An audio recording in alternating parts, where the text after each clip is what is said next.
Hello guys, চলে এলাম বহু পুরনো মায়াপুরের ব্লগ নিয়ে। এটা হচ্ছে 1 জানুয়ারির দিন। এটা হচ্ছে স্বরূপগঞ্জ ঘাট পার হয়ে চলে গেছিলাম মায়াপুরে। আর মায়াপুরে গিয়ে তো হতবাক হয়ে গেছিলাম যে এতটা ভিড়। আর যে কোনো ওকেশানে যাওয়া মানে কয়েকবার গিয়ে বুঝতে পারছিলাম যে যে কোনো ওকেশানে যাওয়া মানে প্রচুর হয়রানিতে পড়া। আর এগুলো হচ্ছে সব খাবারের টোকন কাটার জন্য লাইন। আর আমরা কেটেছিলাম নামহট্টের কুপন। 50 টাকা করে নিয়েছিল। আমি, মা আর আমার একটা পিসি গেছিলো। আমরা 3 জনই ছিলাম।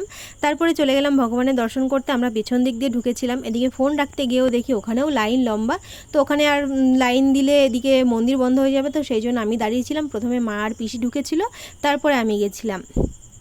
এদিকে নামহট্ট খুঁজেই পাচ্ছিলাম না, তারপরে অনেকক্ষণ হাঁটাহাঁটির পরে খুঁজে পেয়েছি। এদিকে লাইন দিতে গিয়ে দেখি যে লাইনের কোনো শেষ নেই, মানে এত লম্বা লাইন। তারপরে অবশেষে চলে গেলাম। আর এই ঢুকেই দেখলাম এখানে সব বুফে সিস্টেমে। আর ভিডিওটি ভালো লাগলে অবশ্যই সাবস্ক্রাইব করুন।